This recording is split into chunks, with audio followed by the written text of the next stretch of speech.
혹시 여러분들 중에 보신 분이 있을지 모르겠는데 올해 1월 18일자 한겨레 신문에는 사람들의 마음을 좀 굉장히 훈훈하게 하는 사진 몇 장이 실렸습니다. 노숙자와 신사라고 하는 제목으로 실린 사진인데요. 서울역 광장 앞에서 한 시민이 노숙자에게 자기가 입고 있던 외투하고 그리고 장갑을 벗어서 주는 사진입니다. 사진 기자는 의도하고 찍은 것이 아니라 서울역에 무슨 취재거리가 있을까 해서 갔다가 우연하게 멀리서 지금 찍은 사진입니다. 그래서 이 사진을 통해서 세상이 아직 각박하지 않구나라고 하는 것들 다시 한번 느끼게 하는 시간이었습니다. 기자는 이 사진을 좀 멀리서 찍고 시민하고 인터뷰를 하려고 막 뛰어갔다고 합니다. 사진을 찍고 나서 뛰어갔는데 시민은 그냥 저렇게 다 주고 나서 총총히 사라져서 도저히 찾을 수가 없었답니다.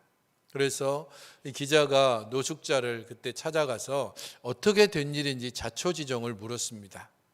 그러자 노숙자는 그냥 날도 굉장히 춥고 한방눈이 펑펑 내리고 그 가운데서 좀 어떻게 할 수가 없어서 몸이라도 조금 녹이고 싶어서 지나가는 시민을 붙들고 얘기했답니다. 혹시 따뜻한 커피 한 잔이라도 사 먹을 수 있는 돈을 좀 주시면 좋겠다라고 그분에게 이야기했는데 그분이 자기를 보더니만 갑자기 외투를 벗어서 주고 그리고 자기 꽁꽁 온 손을 보더니만 자기 장갑을 벗어서 주고 주머니에서 5만 원권을 꺼내서 딱 손에 쥐어주더랍니다. 다른 사람들 하는 것처럼 뭐 열심히 사십시오 혹은 뭐 어떤 훈계의 말이나 그런 것도 없이 그냥 많이 추우시죠. 그냥 그렇게 이야기하면서 자기 있는 것들 자기도 너무 얼떨결에 받아서 뭐가 뭔지 잘 모르겠다고 그렇게 이야기를 했습니다. 누군지는 알 수 없지만 우리들의 마음을 훈훈하고 따뜻하게 하는 사진임과 아울러서 또 우리들 자신에게 질문을 던지는 사진이기도 합니다. 내가 저 자리에 있었다면, 내가 저 노숙자가 다가와서 날도 추운데 따뜻한 커피 한 잔 좀 마실 수 있는, 사 먹을 수 있는 돈 좀 주십시오라고 그렇게 말했을 때 나는 과연 어떻게 했을까? 우리들 모두는 다 사람들에게 호의를 베풀고 선하게 살아야 된다라고 하는 것을 배워왔고 또 그렇게 살기를 다 원합니다. 하지만 그렇게 살아가는 일에 있어서 우리는 여러 많은 제약사항이 있습니다. 바빠서 또는 내가 가진 게 없어서 때로는 내 지금 형편이 별로 그렇게 좋지 않아서 이런저런 상황과 핑계를 대면서 우리는 우리가 당연히 해야 되는 일이라고 생각하는 것과 그 우리들이 지금 살아가는 삶과 상당히 거리가 있다는 것을 자주 발견하게 됩니다. 오늘 우리는 마가복음의 16절부터 20절 말씀을 통해서 제자들을 부르는 예수님의 모습을 함께 살펴봅니다. 대림절 기간 동안 우리는 3주간 하나님의 아들 예수 그리스도의 복음의 시작이라고 하는 마가복음 1장 1절부터 시작해서 오늘까지 3주간에 걸쳐서 대림절 본문으로 함께 살펴봤습니다. 하나님의 아들의 복음, 예수 그리스도의 복음, 이 놀라운 복음이 어떻게 이 땅 가운데 오게 되었는지, 이 복음의 내용이 무엇인지, 그리고 이 복음을 실제적으로 지금 이 세대 가운데서 이 복음의 의미는 어떻게 드러나는지를 오늘 우리는 살펴봤고 또 오늘 함께 살펴보게 될 것입니다. 오늘 본문을 이해하기 위해서는 예수님께서 그의 첫 사역을 시작하셨던 15절 말씀으로 돌아가야 됩니다. 예수님은 그의 사역을 시작하시면서 이렇게 말씀했습니다. 때가 찼고 하나님의 나라가 가까웠으니 회개하고 복음을 믿으라. 세례 요한을 통해서 회개의 세례가 전파되고 많은 사람들이 세례 요한에게 와서 나는 어떻게 하면 좋겠습니까? 라며 그 앞에 무릎을 꿇고 그리고 회개의 세례를 받았습니다. 그렇게 돌풍을 일으켰던 세례 요한이 내가 아니라 내 뒤에 오실 분이 있다라고 얘기하면서 그의 능력 많으심을, 나는 물로 세례를 베풀지만 그는 성령으로 세례를 베풀 것이다라고 이야기했던 바로 그분이 세례 요한에게 와서 세례를 받은 것을 우리는 지난주에 살펴봤습니다. 그것을 통해 주께서 이 땅 가운데 드러내신 복음이 섬김과 희생의 복음이며 동시에 승리의 복음이라는 것을 우리는 함께 보았습니다.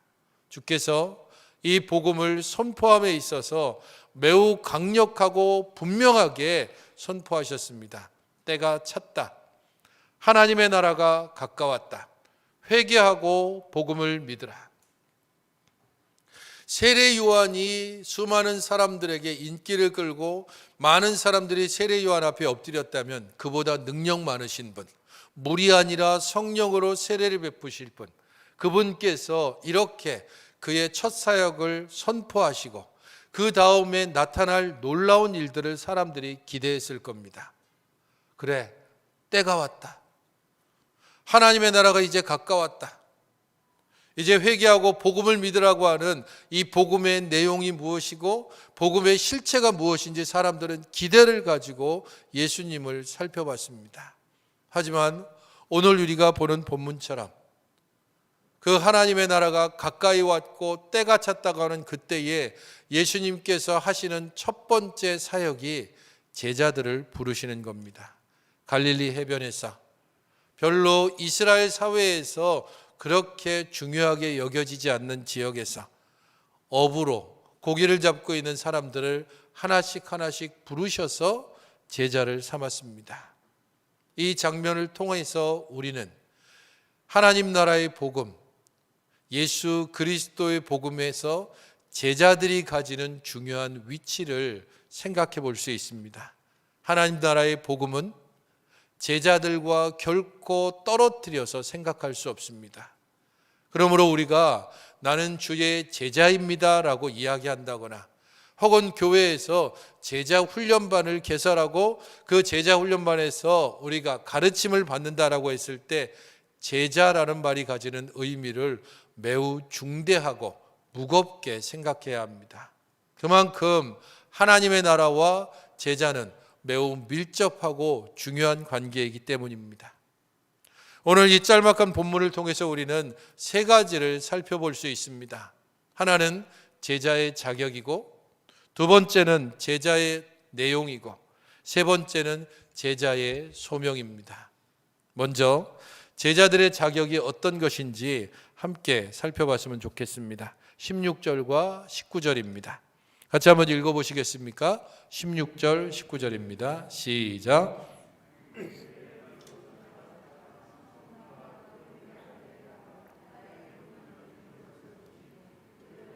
19절입니다. 시작.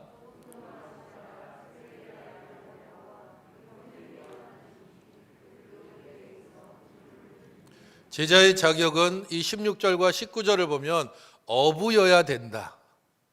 그게 제자의 자격처럼 보입니다. 하지만 예수님의 제자가 비단 이 4명이 아니고 나머지 8명이 더 있습니다. 나머지 8명도 다 어부였습니까?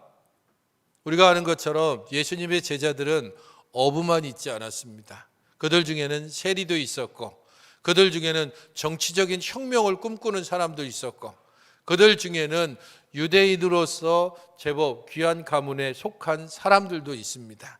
다양한 직업을 가진 사람들이 예수님의 제자가 됐습니다. 그렇기에 제자의 자격에 있어서 그는 어부여야 된다. 이것은 맞는 대답이 아닙니다. 제자의 자격이 무엇인지 거기에 대해서 오늘 본문은 설명하고 있지 않습니다. 그저 일하고 있는 어부를 주께서 부르셨습니다. 그런 면에 있어서 제자의 자격이 무엇인지를 알 수 있는 분은 오직 예수님밖에 없습니다. 왜 저 사람을 부르셨습니까? 아니면 나는 왜 부르지 않았습니까? 라고 이야기할 때에 그것을 대답해 줄 수 있는 분은 예수님밖에 없습니다. 우리가 회사에 취직하거나 혹은 이런저런 공채 시험에 응시할 때에 거기에 합당한, 우리 회사에 들어오려면 이런 자격이 있어야 됩니다라고 하는 요구사항이 있습니다. 그렇게 우리는 거기에 맞춰서 서류를 내고 그 서류에 따라서 서류 심사를 통과하면 시험을 치든지 혹은 면접을 합니다. 요즘 시대에 블라인드 채용이라고 해서 스펙이 아니라 능력을 중시하는 그런 채용을 한다고 하는 것이 있기는 하지만 완전하게 확대되지는 않습니다. 여전히 특별히 한국 사회 가운데 학벌이 굉장히 중요하고 스펙은 여전히 사람들에게 가장 중요하게 여겨지는 것입니다. 그래서 직장인들도 회사가 끝난 다음에 취미 생활을 즐길 여유보다는 자격증을 하나라도 더 따기 위해서, 취직을 위해서 그야말로 거들떠보지도 않는, 그러나 이력서에 한 줄이라도 더 쓰기 위해서 이런저런 자격증을 따게 됩니다. 예수님의 제자들도 이런 자격증이 필요했는가? 그렇지 않다는 것을 우리는 알고 있습니다. 예수님의 제자들에게 있어서 예수님만이 가지고 있는 기준, 그것을 통하여 예수님은 그의 제자들을 부르셨습니다. 우리를 부르심에 대하여 고린도전서 1장 26절 27절은 주께서 우리를 어떻게 부르셨는지 이렇게 말씀하고 있습니다. 형제들아, 너희를 부르심을 보라. 육체를 따라 지혜로운 자가 많지 아니하며 능한 자가 많지 아니하며 문벌 좋은 자가 많지 아니하는도다. 그러나 하나님께서 세상의 미련한 것들을 택하사 지혜 있는 자들을 부끄럽게 하려 하시고 세상의 약한 것들을 택하사 강한 것들을 부끄럽게 하려 하시며. 사도 바울이 고린도 교회를 향해서 하시는 말씀에 너희들을 어떻게 부르셨는지 보라라고 말씀하고 있습니다. 너희들이 특별한 자격이 있어서 부르신 것이 아니다. 너희들이 특별히 어떤 조건을 제대로 갖추어서 부른 것이 아니다라는 겁니다. 지혜롭지 않았고 능하지 않았다. 우리 가운데 미련하고 약하고 천하고 멸시받고 없는 자들을 하나님께서 부르셔서 하나님의 뜻을 이루기 위하여 우리를 택하신 것이지, 우리가 어떤 자격을 가지고 주 앞에 나아갈 수 없다라고 말하고 있습니다. 제자들도 동일합니다. 그들이 어부였기 때문에 부른 것인지, 그들이 세리였기 때문에 부른 것인지 분명하지는 않지만 예수님께서 그를 부르셨습니다. 분명 일반적으로 봤을 때 어떻게 저런 사람이라고 말할 수 있지만 주께서 그를 부르셨다면 그는 그의 제자가 되고 존귀한 자가 되는 것입니다. 그러므로 제자의 자격을 생각할 때마다 우리는 두 가지를 항상 기억해야 합니다. 첫 번째는 겸손할 것입니다. 우리가 자격을 갖추어서 제자가 된 것이 아니기 때문에 교만하거나 또한 우리 스스로 자만해서는 안 됩니다. 늘 겸손하게, 우리는 아무 자격 없지만 주께서 우리를 부르심을 감사함으로 주 앞에 살아가야 합니다. 그리고 두 번째는 자부심을 가지는 일입니다. 사실 우리 스스로를 돌아보면 고린도전서에서 이야기하는 것처럼 미련하고 약하고 천하고 멸시하고 없는 자들과 같습니다. 다른 이들과 비교했을 때 특별하고 대단한 것도 없습니다. 때때로 그것 때문에 우리들의 자존감이 한없이 낮아지는 때도 있습니다. 그러나 우리의 자존감이 낮아지거나 우울함이 들 때나 때로는 우리들의 거듭되는 실책으로 인하여서 나 같은 것이 이러면서 스스로를 자책하는 바로 그때에 우리를 부르신 예수 그리스도를 보아야 합니다. 주께서 우리를 존귀하게 여기신다면 우리도 우리를 존귀하게 여겨야 합니다. 주께서 우리를 나는 너를 불렀다, 네가 나의 제자다라고 그렇게 말씀하셨다면 그의 제자됨에 대해서 의심 없이 감사함으로 그 앞에 엎드려야 하는 것입니다. 겸손하되 그리고 자만하지 않고 또한 우리 스스로 그리스도를 바라봄으로 소망 가운데 우리가 자격 없으나 우리를 부르신 주님으로 인하여서 제자됨을 온전히 붙잡고 제자로서의 삶을 살아가는 일에 더욱더 힘써야 할 것입니다. 오늘 본문이 보여주는 두 번째는 그러면 제자도의 내용은 무엇이니, 누가 제자가 되는가가 첫 번째라면 제자는 어떤 사람인가라는 것에 대해서 말씀을 찾아볼 수 있습니다. 18절과 20절입니다. 같이 한번 보시겠습니까? 18절을 보십시오. 곧 그물을 버려두고 따르니라. 20절에는 그 아버지 세베대의 품꾼들과 함께 배에 버려두고 예수를 따라가니라 라고 기록합니다. 제자로서 가지는 중요하고 가장 핵심적인 두 가지 내용이 여기에 나옵니다. 하나는 버려야 하는 것이고 또 다른 하나는 따르는 것입니다. 버린다라고 하는 것, 그물을 버리고 아버지 세베대를 품꾼들과 함께 배에 버린다는 것, 그것은 자신이 의지하던 것, 자기가 익숙하던 것, 혹은 자신을 지탱하던 것들을 내려놓는 것을 의미합니다. 그리스도와의 새로운 관계, 예수님의 제자로서의 새로운 관계에 들어가기 위해서는 반드시 버려야 할 것이 있습니다. 그것이 우리 각자에게는 각기 다를 것입니다. 어떤 이들은 습관을 버려야 할 것이고, 어떤 이들은 교만함을 버려야 할 것이고, 어떤 이들은 너무 낮은 자존감을 또한 버려야 할 것입니다. 그리스도와의 새로운 관계에 들어간다는 것, 그것은 우리 안에 무엇을 버려야 하는지를 발견하고 그것을 제대로 버릴 때 온전한 제자의 길을 갈 수 있습니다. 12월 16일자 조선일보에는 세계적인 소프라노 조수미 씨의 인터뷰 기사가 실렸습니다. 그 인터뷰 기사에는 조수미 씨가 올해 10월 달에 카이스트의 문화기술대학원이라고 하는 곳이 있는데 거기에 초빙 석학 교수로 임명이 됐습니다.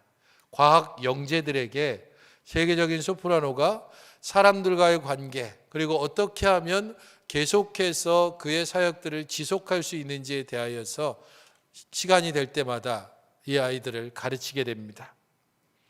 기자가 가서 어떻게 그렇게 35년 동안 세계 최정상의 자리를 유지할 수 있었습니까? 라고 물을 때에 저는 몸이 악기라서 좋게 보면은 자기 자신을 희생하는 측면이 있고 나쁘게 보면은 사람들과의 관계를 계속해서 끊어내는 연습을 했다라고 인터뷰를 했습니다.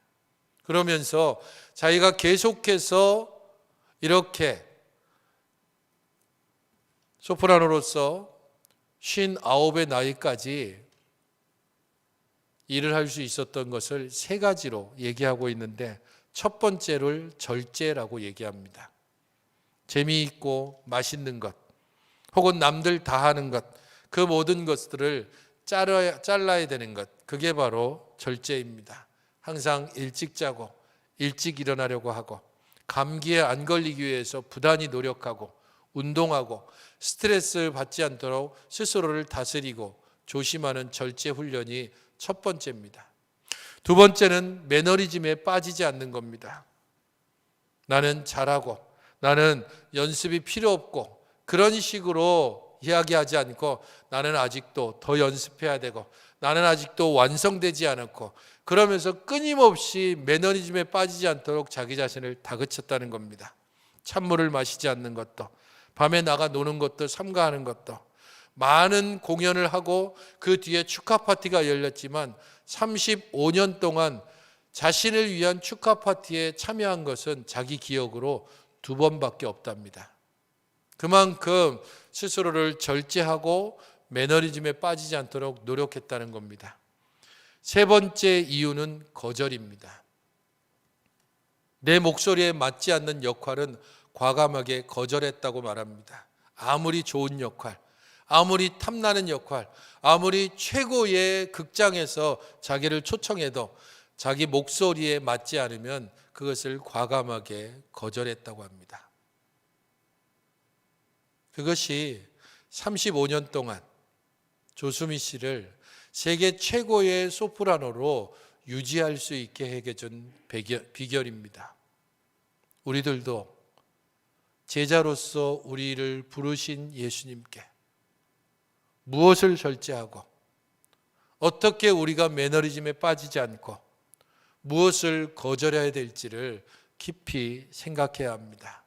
손에 쥔 것을 버리지 않으면 결코 얻을 수 없기 때문입니다.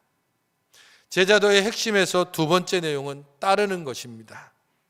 제자가 된다는 것, 그것은 예수님을 그 삶과 사역에 있어서 끊임없이 철저하게 예수님과 동참하고 예수님과 따라가는 것, 그것이 바로 제자도의 가장 중요한 핵심입니다. 이전에도 한번 말씀드린 적이 있지만 팬인가 제자인가라는 책이 있습니다. 이 책에 세 가지 중요한 파트 세 가지가 있는데 제자도는 세 가지 부르심이 있다라고 말합니다. 가장 첫 번째는 가장 행복한 부르심입니다. 나를 따르라. 하지만 두 번째 부르심도 있습니다. 가장 고통스러운 부르심, 자기를 부인하라. 그리고 가장 충격적인 부르심이 있습니다. 와서 죽으라. 우리가 그리스도의 팬인지 혹은 그리스도의 제자인지를 나누는 분명한 기준이 있다면 주의 이 세 가지 부르심에 기꺼이 순종할 때에 그때 우리는 진정한 제자의 길을 갈 수 있다라고 저자는 말합니다. 우리는 제자입니까? 아니면 팬입니까?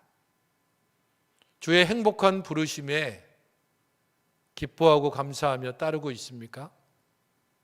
고통스러운 자기를 부인하라는 부르심에 우리 자신들을 내려놓고 주의 손에 의지하여 나아가는 일에 힘쓰고 있습니까? 충격적인 부르심을 따라 와서 죽으라고 하는 그곳에서 우리가 죽고 주가 살아나는 경험을 하고 계십니까? 내가 죽고 복음이 살아나는 일들을 행하고 있습니까? 그리스도로 말미암아 우리 자신들의 변화된 삶을 통해 나를 아는 모든 사람들이 나를 통하여 하나님을 알고 나를 통하여 복음을 알고 나를 통하여 그리스도를 고백하는 일들이 일어나고 있습니까? 바로 그 일이 따르는 것입니다. 이 세 가지 부르심에 대하여 온전히 따르지 않을 때 우리는 어느 때의 제자 같으나 결국은 변심한 펜과 같이 주께로부터 돌아설 수밖에 없습니다.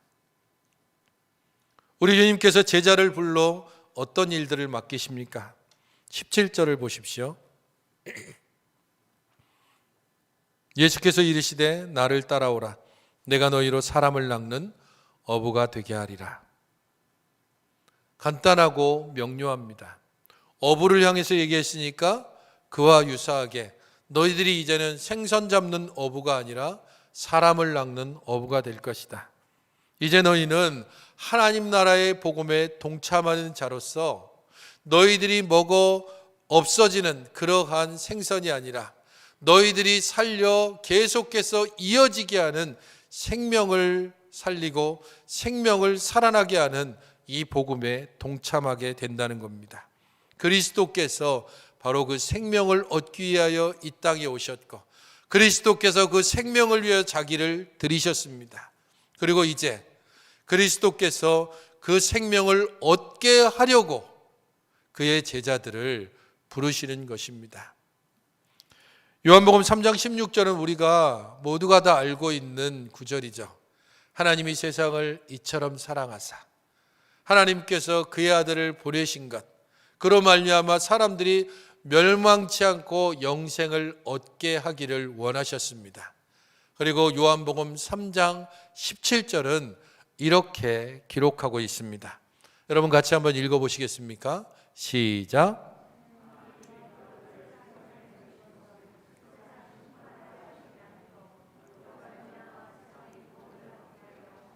그의 아들을 세상에 보내신 것은 심판이 아니라 구원을 위해서입니다. 그의 아들은 바로 이러한 하나님의 마음을 알고 하나님의 뜻에 순종함으로 이 땅에 오셨습니다. 가장 낮은 자로 오셨고 가장 낮은 자로 사셨고 자기의 모든 것을 들여 죄인들을 살리셨습니다. 이제 바로 그 주님께서 하늘에 올라가시기 전 그의 제자들에게 이렇게 말씀하십니다. 요한복음 20장 21절 같이 한번 읽어보시겠습니까? 시작. 아버지께서 나를 보내신 것과 같이 나도 너희를 보내노라. 아버지께서 나를 보내 세상을 심판하지 않고 구원하려 하셨던 것처럼 이제 나도 너희를 보내 세상을 심판하지 않고 세상을 구원하려 한다는 겁니다. 바로 우리를 부르셨습니다. 베드로를 부르신 주께서 우리를 부르셨습니다. 세베대의 아들을 부르신 예수님께서 우리를 부르셨습니다. 우리를 통하여 이 땅 가운데 그의 복음을 전하게 하시고 우리를 통하여 이 땅 가운데 생명 살리는 일들을 감당하게 하시는 것입니다. 여러분의 성도 여러분, 우리가 가진 복음, 우리가 위임받은 복음이 어떤 것인지를 아는 일에 열심을 내야 할 것이고 이 복음을 우리가 온전히 전하는 일들에 내가 힘쓰고 있는지 날마다 스스로를 돌아봐야 됩니다. 우리는 이 땅을 사는 동안에 어느 순간에도 완성된 적이 없는 날마다 미완성의 삶을 살아가는 사람들입니다.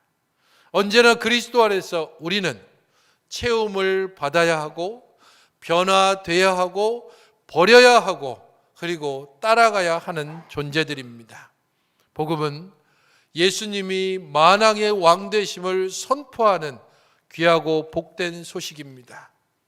대선을 앞두고 있는 이 한국 상황 가운데 유력한 대선 후보에 줄을 대기 위해서 여러 많은 사람들이 그 주변에 모이고 어떤 이들은 그 사람들을 파리떼라고 그렇게 이야기도 할 정도로 그야말로 때로는 추잡스럽게 권력에 어떻게든지 잇대려고 하는 모습들을 보게 됩니다. 사람의 욕망 중에 가장 큰 욕망이 권력욕이기 때문입니다. 하지만 만왕의 왕이신 예수 그리스도, 세상의 헛된 권력, 5년짜리 권력, 4년짜리 권력, 그게 아니고 영원부터 영원까지 이어지는 그리스도의 그 권세 앞에 온전히 무릎 꿇으며 그로부터 말씀을 들으며 그로부터 권능을 받아 그의 일을 행하는 이들은 어디에 있습니까? 주의 제자들은 지금 어디에 있으며 우리는 지금 그의 제자로서의 삶을 온전히 살아가고 있습니까? 잊지 마십시오. 주께서 하나님 우편에 계신 지금 2000년대의 베드로와 세베대의 형제들을 부르신 예수님께서 지금 우리들을 불러 제자로 세워주셨습니다. 그러므로 이제 이 땅 가운데 유일하게 드러나는 복음이 있다면 우리들입니다. 우리가 바로 복음의 내용이고 복음의 핵심이고 복음의 실체가 됩니다. 그리스도를 구주로 고백하고 그분을 만왕의 왕으로 고백하면서 살아가는 모든 제자들을 통해 이 땅에 생명의 복음의 역사가 일어나고 평화의 복음의 역사가 일어나게 되는 것입니다. 기억하십시오. 이 땅에 두 가지 복음이 있습니다. 하나는 기록된 복음입니다. 우리가 너무도 잘 알고 있는 완성된 성경책입니다. 또 다른 복음 하나는 바로 우리들 자신입니다. 주의 말씀에 순종하여 그의 제자들이 몸으로 써내려간 복음을 따라서 우리는 그 복음을 받았고 이제 우리가 이 복음을 전하는 자여야 합니다. 우리가 복음으로써 이 땅 가운데 복되신 예수 그리스도, 만왕의 왕이신 예수 그리스도를 전하는 자로서 살아가야 합니다. 그러므로 우리들의 삶이 이 복음에 합당한 삶을 살아가고 있는지, 우리가 성도로서 참으로 주의 부르심을 따라서 온전히 제자의 길을 걷고 있는지 스스로를 돌아보며 복음의 아름다운 소식을 전할 뿐 아니라 우리의 걸음걸음을 통하여 주 오실 그날까지 아름다운 복음을 써내려 가시는 여러분들이 되시기를 주님의 이름으로 축원드립니다. 고린도후서 6장 8절로 10절 이 성경 구절 다 함께 보시고 우리 함께 찬양하겠습니다. 우리가 어떤 자인지, 하나님께서 우리를 어떤 자로 만들어 가시는지 함께 생각하시면서 우리 같이 읽도록 하겠습니다. 시작. 우리는 속이는 자 같으나 참되고 무명한 자 같으나 유명한 자요, 죽은 자 같으나 보라 우리가 살아있고 징계를 받는 자 같으나 죽임을 당하지 아니하고 근심하는 자 같으나 항상 기뻐하고 가난한 자 같으나 사람을 부요하게 하고 아무것도 없는 자 같으나 모든 것을 가진 자로다. 기도하겠습니다. 주 하나님, 우리를 불러 주의 복된 은혜의 소식 가운데 살게 하시고 주의 풍성하고 놀라운 사랑 안에서 행하게 하시니 감사를 드립니다. 우리는 속이는 자 같으나 참되며 무명한 자 같으나 유명한 자고 죽은 자 같으나 살아있는 자입니다. 우리는 근심하는 것 같으나 기뻐하며 가난한 것 같으나 많은 사람을 부욕해 하는 제자로 부름을 입은 자들입니다. 주의 부르심을 따라 충성되게 복음을 써내려가는 믿음의 삶이 되게 하여 주시옵소서. 예수님의 이름으로 기도하옵나이다. 아멘. 모두 함께